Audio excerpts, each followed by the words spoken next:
fast hands. My dad would ask kids, do you know your mom has fast hands?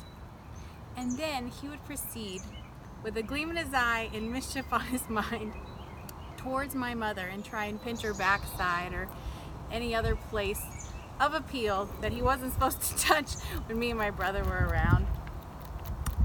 My mom, in one swift motion, would swat his hand away like Karate Kid and just smile and shake her head at him as if to say, you know better. My dad would conclude this demonstration of fast hands by saying, kids, your mom had fast hands in high school too. I loved the way my parents loved each other and still do to this day. I guess some would say that my childhood was rather leave it to beaver. I grew up in one house in a small town in my beloved Texas. I was taught by some of the same teachers that taught my parents. You know, I rode my bike up and down the street and had to be inside when the street light came back on. And just to retreat into the safety of my house. And I remember my older brother, we would fight sometimes. I would annoy him and he would wail on me. But there was this one magical time of year at Christmas where we just got along. It was a phenomenon that neither of us could really explain. It was not strategic in any way on my part or his. It was genuine. But I remember my parents went out Christmas shopping one time when we were 10 or 13 years old, and we decided to pass the time. We were going to play a spirited game of hide and seek with the twist.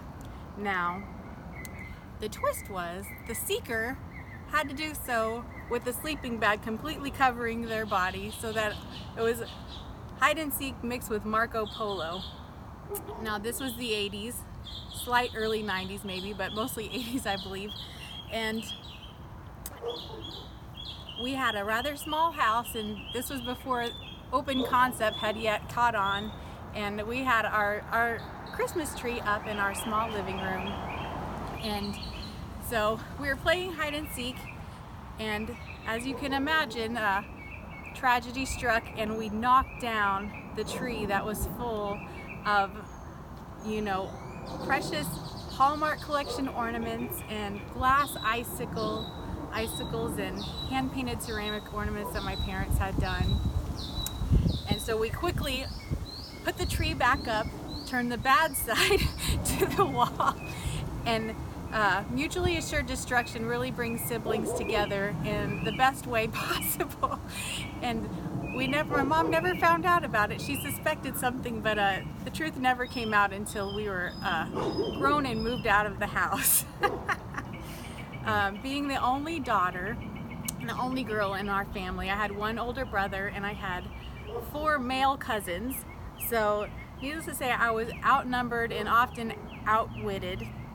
They would use my fears as their amusement. So one lifelong fear, not logical, but lifelong fear that I had, and still do to this day, is frogs. Now, I'm not talking about the cute little ones when they're babies. I used to catch those in jars and marvel at them for a time with my neighbor. But the full-grown, large, creepy, jumpy, like sticky tongue frogs that just, to me, are just very unpredictable and altogether terrifying. And so my brother used to leave them in the compartment of my Cabbage Patch big wheels, and one time he and my cousins got together and they found as many of these big frogs as they could and shoved them in the mailbox and just waited. So as you can imagine, I pulled down the door to the mailbox to be showered with these horrible things of my nightmares. And so frogs just were always a nemesis to me. My sweet mother, growing up, used to keep a ceramic statue of a frog as a doorstop in my room when I was little. And I remember my vivid imagination, it's just a ceramic frog, but in my mind I always pictured this sticky long tongue shooting out and snatching me by the ankles to drag me to my feet as a child. And so to exit my bedroom at times, I would back up and take a running start and jump over the space in front of this now infamous statue. My mother still feels bad about putting that in my room. She never thought about my fear of frogs. She just thought it was cute and held the door open. So I now have the joy of watching my son, his name is Jackson, and all of his kind of quirky illogical fears play out in his life. We got to go to a family farm, a friend of a family, and he has this irrational fear of bugs. Now, summertime in Texas on a farm is not really the best place for somebody who has an irrational fear of bugs. But he was having the time of his life playing with his friend, and we swam in the lake, and he got to play with the chickens and run with the dogs, and we picked peaches and had this full day of adventures now. And we're sitting on this beautiful porch. It's this big metal building that they have split between a house, and the other half of this big metal building is a workshop. And it's got this high ceiling, but the porch is not this big southern porch that you see where you step up onto it, but it is flush with the ground.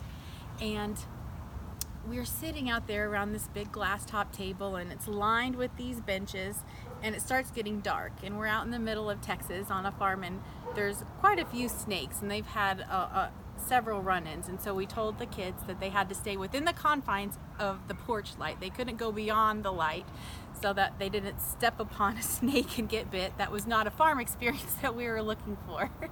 And so when you have a big bright yellow light in the middle of a Texas summer, you're going to be swarmed by Texas June bugs.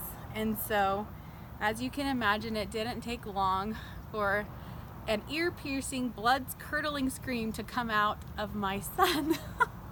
And so I proceed to pull him aside and say, you know, you're getting old enough to where you should not react in that manner. You know, it's just a bug. It's not going to hurt you. You need to have some courage and be brave and overcome this fear. And my precious son says, yes, ma'am. And as he turns to walk away, he stops and he steps to the side and points to the ground. And just then he looks up at me, and I see standing by my bare feet is a huge, icky, bumpy, creepy, giant frog. And without hesitation and without conscious thought, I leap up on to one of the benches and freeze in place. And then he just looks at me as if to say, where's your bravery? Where's your courage? And I realized I might not have my mama's fast hands, but when it comes to frogs, I definitely have fast feet.